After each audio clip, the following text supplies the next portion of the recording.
If you're 50 years old today with $600,000 sitting in your 401k, the standard advice says you're behind, and you need to keep working until 67. That advice is missing one variable, and once you see it, you can walk away from work at 58 without ever touching your original balance.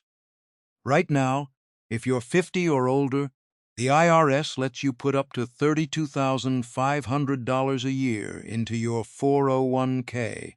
That's your regular deferral, plus the catch-up contribution combined.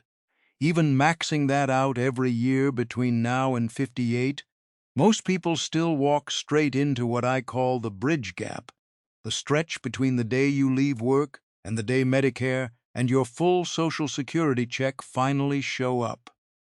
That gap runs close to 9 years, and for most people, it quietly eats $150,000 or more in taxes and health insurance premiums nobody planned for. Most early retirement plans you find online assume you're pulling in $400,000 a year and sitting on a portfolio worth millions. That's not most of us. This is for the other 90%, the people with a solid 401k, a mortgage that's mostly paid down, maybe a small pension, who want their go-go years back without pretending to be wealthier than they are. I'm going to walk you through the 3 moves that make up what I call the 90% bridge plan, the ones that get you past the 10% early withdrawal penalty and get your health insurance under $200 a month. None of it works, though, if you fall into the first trap, the one hiding inside a rule that sounds like it's helping you. It's called the Rule of 55, and most people get it wrong in a way that locks up their own money. The Rule of 55 sounds simple on paper. Turn 55 in the year you leave your job, and you can pull from that 401k penalty-free. No waiting until 59 and a half. What most explanations leave out is that it only applies to the 401k tied to the job you just left. If you've got $400,000 sitting in an old 401k from a job you walked away from at 48, that money stays locked up until 59 and a half, unless you pay a 10% penalty to touch it or set up a 72T schedule, a fixed withdrawal plan the IRS allows for early access over several years. You aren't bad with money because you didn't know that. The IRS didn't write these rules to be intuitive. They're built to keep your capital sitting inside these accounts as long as possible, and that's true whether you've saved $50,000 or $2 million. Say that old 401k is the one you keep pulling from anyway, since it's the biggest pile you've got. Take out $50,000 today, and $5,000 of it disappears immediately to the penalty. Keep drawing from that same account the same way for another 18 months, and the running penalty bill climbs to $7,500 money that would have simply stayed invested if it had been sitting in your current employer's plan instead. The IRS spells this out under the rules for early distributions once you separate from service at 55 or later, and the exception is specific. It covers the plan you were contributing to when you left that job. It doesn't reach back and cover every old account you've ever opened. Think about how this plays out for someone who changed jobs twice in their 40s, which is common.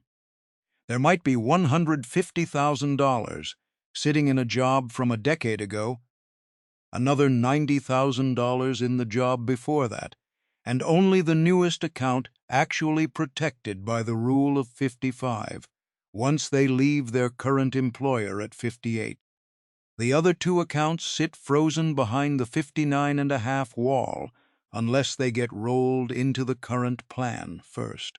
So before you hand in notice, the smart move is rolling those old 401ks into your current plan while you're still employed there. Skip that step, and the trade-off is real. You either pay a penalty on money you already earned, or you spend months untangling a 72T schedule that locks you into fixed withdrawals you can't easily change later. Get the 401k timing right, though, and you've only solved half the problem.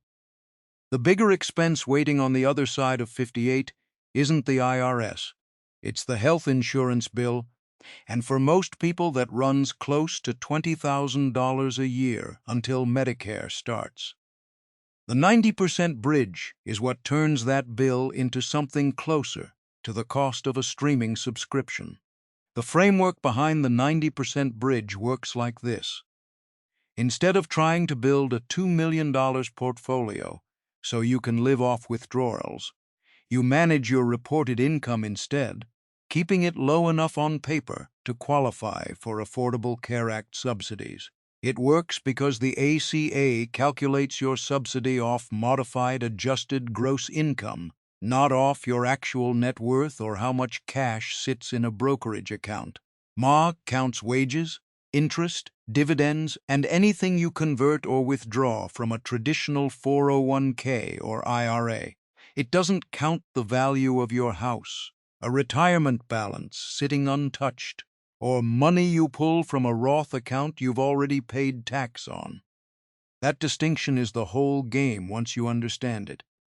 If you've got less than $1 million saved, the goal was never wealth maximization anyway. It's subsidy optimization, getting the government to cover the largest slice of your health insurance bill that the rules allow, legally and on purpose. Picture a married couple, both 58, keeping their reported income at $65,000 a year. In 2026, the ACA subsidy cliff is back for anyone earning more than 400% of the federal poverty line, so staying comfortably under that line matters again this year, in a way it didn't a couple of years ago. A silver plan that would otherwise run $1,800 a month in full price can drop to around $150 a month once the subsidy kicks in. That's roughly $19,800 back in your pocket over a year, just from managing where your income sits, not from earning less. For a couple used to seeing $1,800 disappear every month, just for health insurance, on top of a mortgage payment and everything else, watching that number fall to $150 changes the whole shape of a monthly budget. I used to think maxing out a Roth was always the smarter move. I was wrong about that, at least for this stretch of life. A traditional 401k, the kind that lowers your reported income today, gives you the lever to pull your margin down and stay inside the subsidy range. A Roth withdrawal doesn't count toward that number at all, which sounds great until you realize it also does nothing to lower your income when you actually need it to. The taxable brokerage account is your main bridge here. When you sell shares you've held a while, only the gain gets taxed, not the whole withdrawal, so you can pull real cash to live on while your reported income barely moves. That's what keeps your margin low enough to stay inside the subsidy range in the first place.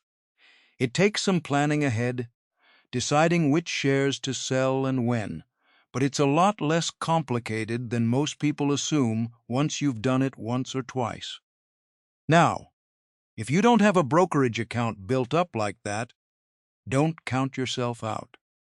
There's a second piece to the bridge, one that doesn't depend on how much you've saved at all, and it actually protects you better than an extra $200,000 sitting in the bank would.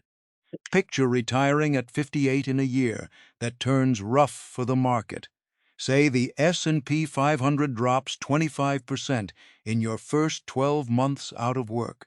What happens next depends almost entirely on how you respond to it. In one version, you keep your spending exactly the same and start selling shares to cover groceries and bills. Every sale locks in a loss at the worst possible time, And by the time you reach 62, the bridge money you built is running dry years earlier than planned. It doesn't take a dramatic emergency to trigger it either. A car repair bill or a jump in homeowner's insurance is enough to force a sale in a bad month. And once a few of those sales stack up back to back, the portfolio never fully catches up before the next bill shows up. The other version is what I call the part-time pivot, something you set up before you ever leave full-time work. Something like 10 hours a week, consulting, a part-time role, even running a small hobby shop, bringing in enough to cover the basics, roughly $800 a month for groceries and everyday spending. Not a second career, just enough income that you never have to sell shares while the market is down. Fidelity's most recent retiree healthcare cost estimate puts the number a 65-year-old couple needs for medical costs alone at $345,000 over the rest of retirement. That's a large number to fund entirely out of a portfolio that just dropped 25%. The part-time pivot exists to cover the day-to-day gap so that bigger number stays invested and has time to recover, instead of getting drained during the exact year it can least afford to shrink. That's the real trade here, and it's worth naming plainly. You're giving up 10 hours a week of the freedom you retired for, in exchange for full protection on the portfolio that has to last you the next 30 years. Most people find that trade easy once they've actually lived through a down year with no income coming in at all. It also means turning down bigger commitments that would eat into that flexibility, since the whole point of the pivot is staying small and low stress, not building a second full-time job. If you're in your 50s, tired of the grind, but you want a realistic way to protect the freedom you're building, instead of pretending the market always goes up, subscribe to Wes Investor.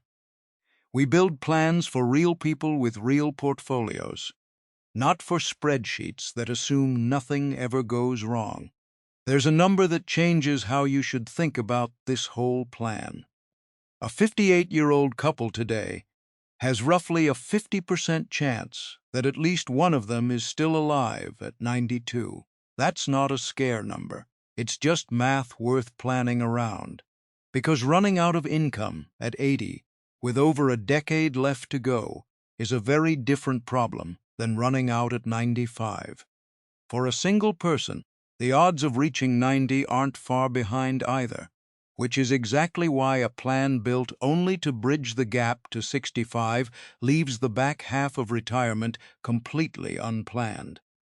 The bridge isn't only about getting to Medicare. It's about setting up income that has to hold for a 30-year marathon, not a short sprint. Social Security's cost of living adjustment for 2026 came in at 2.8%, which keeps your check roughly in line with rising prices. But the bigger lever is timing. Claim at 62, and your check locks in at 70% of your full benefit for the rest of your life. Wait until your full retirement age of 67, and that same check climbs to 100%, a 30 percentage point difference you keep every single month from then on. If you spent years in teaching or other government work, ignore anything you've heard about the windfall elimination provision or the government pension offset cutting into your check. The Social Security Fairness Act repealed both of those in 2025. Your full benefit, the one based on your actual earnings record, is back on the table. On the health side, Medicare Part B in 2026 runs $202.90 a month for most people, before any Part D drug coverage or supplemental plan you add on top. Add a Medigap or Medicare Advantage plan, and most retirees end up somewhere between $300 and $600 a month once everything is included. Exactly the kind of expense the bridge plan needs to account for years in advance, not the month it shows up. So the math works. The bridge covers the years, Social Security and Medicare eventually take over, and the numbers hold up. So why do most people still wait until 65 anyway, even when the plan says they don't have to? It's not really a money problem. It's something called one more year syndrome, and it's worth understanding before it quietly costs you a decade of your life. Even when the math says you're ready, most people still don't leave. Behavioral economists call it loss aversion, and it shows up here in a specific way. You feel the loss of a $150,000 salary far more sharply than you feel the value of the 2,000 hours of free time you get back every year you stop working. That fear isn't irrational. A steady paycheck has covered the mortgage, the car payment, and kept the lights on for 30 years without you having to think about it twice. Walking away from that feels like pulling out a safety net, even when the numbers underneath you are solid. It's genuinely hard to walk away when you've spent 30 years being the one who provides. That identity doesn't come off easily, and feeling unsure about taking it off doesn't mean something is wrong with you. It means you took the job seriously for a long time. One thing that helps before making the leap for real is trying a test run first. Take 2 weeks of unpaid leave or use vacation time and live like you're already retired. If the quiet drives you a little stir-crazy, that's useful information, not a failure. If you find yourself relaxing into it instead, the math you already worked out isn't the hard part anymore. It's just your permission slip. Either way, you'll know something real instead of guessing from behind a desk. You don't have to decide anything permanent off a 2-week trial. You're just gathering real information instead of guessing at how it will feel. If this is the plan you want, this is where to start. First, before you give notice, roll any old 401ks from previous jobs into your current employer's plan. That's what makes the rule of 55 actually apply to all of your retirement savings, instead of just whatever happens to be sitting in your most recent account.